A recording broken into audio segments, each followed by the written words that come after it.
Hi friends, welcome to திருமதி Renu YouTube channel. எல்லோரும் எப்படி இருக்கீங்க? நல்லா இருக்கீங்களா? நாங்களும் நல்லாயிருக்கோம்.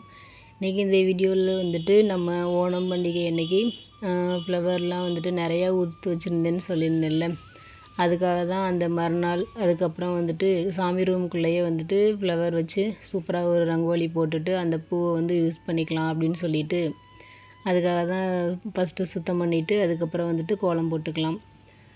அப்புறம் இந்த வீடியோவில் வந்துட்டு ஈவினிங் ஸ்நாக்ஸ் பசங்களுக்கு என்ன செஞ்சேன் அப்படின்னு சொல்லிட்டு அதுவும் அப்படியே தொடர்ந்து பார்க்கலாம். ஃபஸ்ட்டு வந்துட்டு சாமி ரூம் எல்லாமே வந்துட்டு கீழே ஃபோட்டோஸ்லாம் வச்சுருந்தேன். சாமி அதெல்லாமே எடுத்துகிட்டு மேல் செல்ஃபில் வச்சுட்டு ஃபுல்லாக வந்து க்ளீன் பண்ணி இந்த இடம் ஃபுல்லாகவே போட்டால் தான் ஓரளவு கொஞ்சம் நல்லா கோலம் வந்துட்டு நல்லா போட முடியும் அப்படிங்கிறதுனால எல்லாமே வந்துட்டு மேலே எடுத்து வச்சுட்டேன். அப்புறம் வந்துட்டு நல்லா ஈர துணி வச்சு துடைச்சிட்டு அதுக்கப்புறம் நம்ம வந்துட்டு சிம்பிளாக அந்த கோலம் போட்டுட்டு அப்புறம் அந்த ரோஸ் மஞ்சள் கலரில் வந்து உதுத்து வச்சுருந்தேன் அந்த செவ்வந்தி பூ இருக்குல்ல, அதெல்லாமே வச்சுட்டு நம்ம டெக்கரேஷன் பண்ணிக்கலாம். இன்றைக்கி இந்த பூ டெக்கரேஷன் வந்துட்டு எப்படி இருக்குது அப்படின்னு சொல்லிட்டு சொல்லுங்கள். பிடிச்சிருந்துச்சுன்னா ஒரு லைக் பண்ணுங்கள். அப்புறம் நம்ம சேனலுக்கு சப்ஸ்கிரைப் பண்ண எல்லாத்துக்கும் ரொம்ப ரொம்ப நன்றி சொல்லிக்கிறேன். அதே மாதிரி புதுசாக வர்ற நியூ சப்ஸ்கிரைபர் எல்லாத்துக்குமே ரொம்ப நன்றி. இதே மாதிரி எனக்கு தொடர்ந்து சப்போர்ட் கொடுங்க. நான் போடுற வீடியோவில் உங்களுக்கு ஏதாவது ஒரு சில விஷயங்கள் பிடிச்சிருக்கு அப்படின்னு சொல்லிச்சுன்னா கண்டிப்பாக ப்ளீஸ் சப்ஸ்கிரைப் பண்ணிக்கோங்க. அதுக்கப்புறம் வாங்க நம்ம பூ வச்சுட்டு எப்படி டெக்கரேஷன் அலங்காரம் பண்ணலாம் அப்படின்னு சொல்லிட்டு பார்க்கலாம். அப்புறம் வந்துட்டு இந்த டைல்ஸ் வந்து முன்னாடி நம்ம கோலம் போடுறப்ப அந்த குங்குமம் மஞ்சள் எல்லாமே வைக்கிறது வந்துட்டு அப்படியே அந்த டைல்ஸில் வந்து நல்லாவே வந்து ஒட்டிக்கிச்சு. எவ்வளோ தான் தண்ணி வச்சு தொடச்சாலுமே கூட வந்துட்டு போக மாட்டேங்குது. அதனால தான் கொஞ்சம் வந்துட்டு கலர் வந்து இருக்கிறது மாதிரி இருக்குது. குங்குமம் எல்லாமே வந்துட்டு ஒட்டி இருக்கிறது மாதிரி.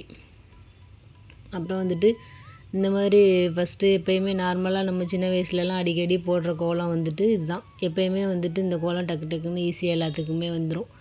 அதனால சரி இதையே போட்டுட்டு நம்ம வந்துட்டு பூ வச்சு அலங்காரம் பண்ணுறப்ப பார்க்குறதுக்கு நல்லாயிருக்கும் அப்படின்னு சொல்லிட்டு தான் சரி இதே போடலான்ட்டு போட்டிருக்கேன். உங்களுக்கும் பிடிச்சிருக்கா அப்படின்னு சொல்லிட்டு சொல்லுங்கள்.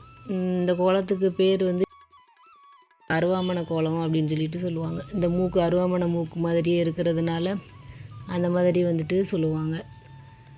எனக்குமே இந்த கோலம் வந்துட்டு டக்கு டக்குன்னு போடுறதுக்கு ஈஸியாகவும் இருக்கும். ரெண்டாவது வந்துட்டு இதை வரைஞ்சிட்டோன்னா அதுக்கப்புறம் நம்ம அவுட்டரில் வந்துட்டு நிறையா ரங்கோலி போட்டுகிட்டே போய்கிட்டே இருக்கலாம். நிறையா வரைஞ்சிட்டே இருக்கலாம், ஐடியா கிடைக்கும்.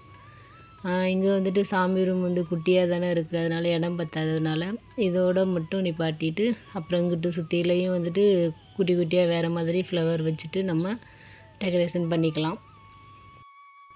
அப்புறம் அதே மாதிரி இந்த கோலத்தை வந்துட்டு நம்ம கட்டம் மாதிரி போட்டுட்டு அதுலேயுமே வந்துட்டு இந்த அருவாமனை மூக்கு மாதிரி வந்துட்டு 4 வர்றது மாதிரி இருக்கும். அதுவுமே வந்துட்டு நம்ம ஈஸியாக டக்கு டக்குன்னு வரைகிறதுக்கு நல்லாயிருக்கும், பார்க்குறதுக்கு அழகாகவும் இருக்கும்.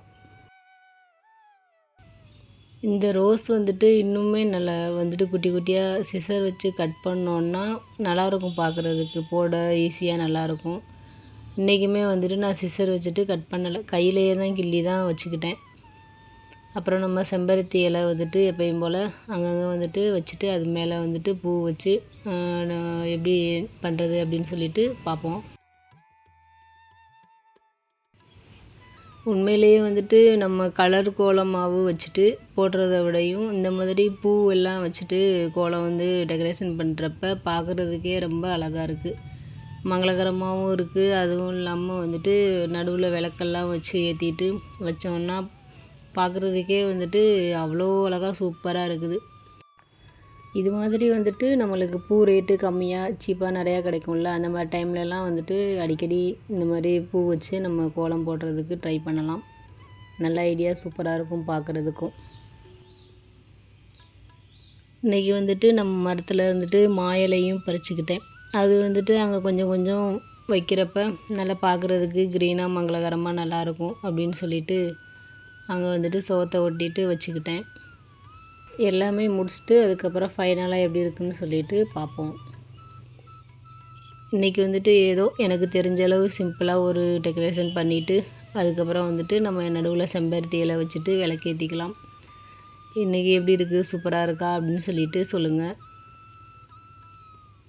எனக்கு இதெல்லாம் போட்டு முடிச்சுட்டு விளக்கெல்லாம் ஏற்றினதுக்கப்புறம் பார்க்குறதுக்கே வந்துட்டு மங்களகரமாக அவ்வளோ அழகாக இருந்துச்சு சாமி ரூமே வந்துட்டு. இது போல் வந்துட்டு குட்டி குட்டி விஷயங்களுக்கெலாம் வந்துட்டு நம்ம செலவு பண்ணிவிட்டு சந்தோஷமாக ஜாலியாக வீட்டையும் டெக்கரேஷன் பண்ணது மாதிரி இருக்கும். நம்மளுக்கும் வந்துட்டு நல்ல மைண்ட் ரிலாக்ஸாகவும் இருக்கும். அப்புறம் அந்த கோலம்லாம் போட்டு முடிச்சுட்டு லன்ச் டைம் சமையல் பண்ணிவிட்டு சாப்பிட்டோம். அப்புறம் வந்துட்டு சரி ஒரு 2 மணியை போல் வந்துட்டு பசங்களுக்கு ஏதாவது செய்யலாம் அப்படின்னு சொல்லிட்டு யோசிக்கிறப்ப மொதல் நாள் ஈவினிங் வந்துட்டு இடியாப்பத்துக்காக மாவு வந்து ஆட்டியிருந்தேன். இட்லி மாவு அரைக்கிறப்பயே வந்துட்டு கொஞ்சம் மாவு வந்துட்டு புழுங்கலரிசி ஊற வச்சு அரைச்சிட்டு அது எப்பயும் போல் நம்ம எண்ணெயில் வதக்கிட்டு செய்வோம்ல, நல்லெண்ணெய் கொஞ்சம் ஊற்றிட்டு அதில் வந்துட்டு நம்ம வதக்கிட்டு அப்புறம் வந்துட்டு அந்த பதம் கரெக்டானது வந்ததுக்கப்புறம் இடியாப்பத்துக்கு இந்த மாதிரி பால் கொழுக்கட்டைக்கு வந்துட்டு நம்ம யூஸ் பண்ணிக்கலாம். அதுக்காக அந்த மாவில் வந்துட்டு நம்ம இடியாப்பம் நைட்டு சுட்டது போக மீதம் வந்துட்டு ஒரு கொட்டாச்சி அளவு ஒரு கை உருண்டை வந்துட்டு இருந்துச்சு. சரி இதை வச்சிடலாம், நம்ம காலையில் வந்து ஏதாவது பசங்களுக்கு செஞ்சுக்கலாம் அப்படின்னு சொல்லிட்டு வச்சுருந்தேன். அப்புறம் அந்த மாவு தான் எடுத்துகிட்டு இந்த மாதிரி குட்டி குட்டியாக ரவுண்ட் பாலாக ரெண்டுமே வந்துட்டு உருட்டிட்டு அதுக்கப்புறம் நம்ம பால் கொழுக்கட்டை வந்து செஞ்சு வச்சோன்னா பசங்களுக்கும் ரொம்ப பிடிக்கும். எல்லாருடைய ஃபேவரட்டுமே பால் கொழுக்கட்டை.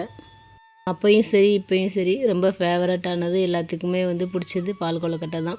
அதை அடிச்சுக்கிறதுக்கு வேறு எந்த ஸ்நாக்ஸ் எல்லையுமே முடியாது அப்படின்னு கூட சொல்லலாம். அதனால் அதை வந்து ரெடி பண்ணிக்கலாம், ஹெல்த்தியானதும் கூட தான் அப்படின்னு சொல்லிட்டு ரெடி பண்ணியிருந்தேன். அப்புறம் வந்துட்டு இந்த குட்டி சட்டி தான், அதை வச்சுட்டு சுடுதண்ணி வந்துட்டு நம்ம காய வச்சுக்கலாம். கொஞ்சமாக கல் உப்பு போட்டுட்டு தண்ணி நல்லா கொதி வந்த உடனே அதுக்கப்புறம் நம்ம உருட்டி வச்சுருந்த அந்த பால் கொழுக்கட்டை வந்து போட்டுட்டு 3/4 பங்கு வெந்ததுக்கப்புறம் அது மறுபடியும் இந்த தட்டில் வந்து நம்ம எடுத்து வச்சுக்கலாம்.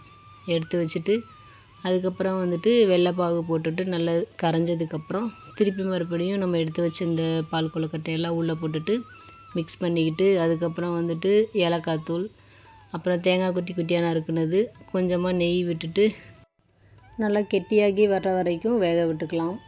திக்காக வர்றது வரைக்கும் நல்லா வேக வச்சுட்டு அதுக்கப்புறம் வந்துட்டு ஆஃப் பண்ணிக்கலாம். அப்புறம் சூடு ஆற ஆற இன்னுமே வந்துட்டு கெட்டியாகவும் சாப்பிட்றதுக்கு நல்லாயிருக்கும். அப்புறம் வந்துட்டு இன்றைக்கி நம்ம யூஸ் பண்ணுற இந்த சட்டி வந்துட்டு சொல்லியே ஆகணும். டிமார்ட்டில் ஒரு 3 நாள் டைமாவது போயிட்டு வர்றப்ப பார்த்துட்டு வந்துகிட்டே இருப்பேன். இதுவும் இன்னும் கொஞ்சம் அகலமான ஒரு வடைச்சட்டியும் வந்துட்டு வாங்கியிருக்கேன். அது வந்து இந்த தேங்காய் பருப்பி செஞ்சது வந்துட்டு வீடியோ எடுத்திருக்கேன். அடுத்து வர்றப்போ அந்த வீடியோ வந்துட்டு நான் கொடுக்குறேன். எப்பயுமே நம்ம வந்துட்டு கடைங்களுக்கு பொருட்கள் வாங்க போகிறப்ப பார்த்த உடனே வந்துட்டு நம்ம வாங்கணும் அப்படின்னு நினச்சிட்டு வாங்கக்கூடாது. நம்மளுக்கு எப்பயுமே அந்த பொருட்கள் பார்க்குறப்ப ஆசை வரும், உடனே வாங்கணும் அப்படின்னு தான் தோணும். அது வந்து உண்மை தான். இருந்தாலுமே நம்ம வந்துட்டு கொஞ்சம் கண்ட்ரோல் பண்ணிக்கிட்டு ஒரு 4-5 தடவைக்கு மேலே யோசிச்சுட்டு அதுக்கப்புறம் வந்துட்டு நம்ம வாங்கினோன்னா அதோட வந்து யூஸ் பண்ணுறதுக்கு நம்மளுக்கும் வந்துட்டு எவ்வளோ கஷ்டப்பட்டு வாங்கணும் அப்படின்னு சொல்லிட்டு ஒரு இது இருக்கும், ஃபீலிங் இருக்கும். அதுவும் இல்லாமல் நம்ம உடனே வாங்குறப்ப ஒரு சில டைம்லாம் வந்துட்டு நம்ம வாங்கி யூஸ் பண்ணுவோம் ஒரு 2-3 டைம். அதுக்கப்புறம் வந்துட்டு அதை ஒரு ஓரமாக வச்சுருவோம். அந்த மாதிரிலாம் வந்துட்டு ஆயிரும். நம்ம எப்பயுமே வந்துட்டு யோசித்து கரெக்டாக நம்மளுக்கு வந்துட்டு இது யூசேஜ் நிறையா இருக்கா அப்படின்னு சொல்லிட்டு ஒரு டைம் பார்க்குறப்ப தான் நம்மளுக்கு வந்துட்டு தெரியும். அவ்வளோ ரிஸ்க் எடுத்து நம்ம பார்த்துட்டு வந்துட்டு வாங்குறப்ப தான் அதோட அருமையும் வந்துட்டு நம்மளுக்கு புரிய வரும். எதையுமே எடுத்த உடனே நம்ம வந்து கிடச்சிடுச்சுன்னா அதோட இது வந்து நம்மளுக்கு தெரியாமையே போயிடும். அதனால் வந்துட்டு இந்த விஷயம் மட்டும் இல்லை, எதுவுமே சின்ன சின்ன விஷயங்கள் வந்துட்டு நம்ம ஆசைப்பட்றோன்னா ஓகே, அது வந்துட்டு நம்ம ஒன் டைம் யூஸ் அந்த மாதிரிலாம் வந்துட்டு இருக்கிறது வந்து பிரச்சனை கிடையாது. லாங் லைஃப் நம்ம வந்துட்டு யூஸ் பண்ணுறோன்னா எப்பயுமே யோசித்து நம்மளுக்கு பிடிச்ச மாதிரி யூஸ் பண்ணுறதுக்கு ஒர்த்தபிள் தானா அப்படின்னு சொல்லிட்டு பார்த்துட்டு வாங்குறது நல்லது. அப்புறம் வந்துட்டு இந்த 2 கடாயுமே நான் வாங்கியிருந்தது நல்ல வெயிட்டு, பயங்கர வெயிட்டாக தான் இருந்துச்சு. 2வது வந்துட்டு நம்ம அந்த காலத்துலலாம் பாட்டிங்கெல்லாம் யூஸ் பண்ணிவிட்டு நம்மளுக்கு கொடுக்குறப்ப ஒரு பாத்திரங்கள் வந்துட்டு இவ்வளோ நாள் ஆச்சு, இத்தனை வருஷம் ஆச்சு அப்படின்லாம் வந்துட்டு நம்ம சொல்லிக்குவோம்ல. அதே மாதிரி இதுவும் கண்டிப்பாக வந்துட்டு நிறையா நாள் வந்து உழைக்கும் அப்படின்னு சொல்லிட்டு நல்லாயிருக்கு. ஏன்னா பயங்கர வெயிட்டாக தூக்குறதுக்கே வந்துட்டு நல்லா அவ்வளோ இதாக ஸ்ட்ராங்காக இருந்துச்சு. அடிகனமாக நல்லா இருக்கவும் சரி ஓகே இது வந்துட்டு கன்ஃபார்மாக வாங்கிக்கலாம் அப்படின்னு சொல்லிட்டு முடிவு பண்ணதுக்கப்புறம் தான் வாங்குறதுக்கு ஆரம்பித்தேன். உண்மையிலே நல்லா வரும், ரொம்ப நாள் இருக்கும் அப்படின்னு சொல்லிட்டு நினைக்கிறேன். அவ்வளோதான், நம்ம பால் கொழுக்கட்டை வந்துட்டு சூப்பராக ரெடி பண்ணிக்கிட்டோம். இவ்வளோ நேரம் நம்ம வீடியோவை பொறுமையாக பார்த்த எல்லாத்துக்கும் ரொம்ப ரொம்ப நன்றி. நான் போடுற வீடியோலாம் உங்களுக்கு பிடிச்சிருந்துச்சுன்னா ப்ளீஸ் சப்ஸ்கிரைப் பண்ணுங்கள், ஃப்ரெண்ட்ஸ் ஃபேமிலிக்கு ஷேர் பண்ணுங்கள். ஏதாவது ஒரு விஷயங்கள் உங்களுக்கு பிடிச்சிருக்கு அப்படின்னா கண்டிப்பாக வந்துட்டு எனக்கும் கமெண்ட்ஸில் சொல்லுங்கள். நீங்கள் சொல்கிறது தான் வந்துட்டு எனக்கும் மோட்டிவேட்டாக இருக்கும். அடுத்தடுத்து ஏதாவது நல்ல விஷயங்கள் பேசுகிறதுக்கு தோணும். தேங்க்ஸ் ஃபார் வாட்சிங். நெக்ஸ்ட் வீடியோவில் பார்க்கலாம் ஃப்ரெண்ட்ஸ். தேங்க்யூ.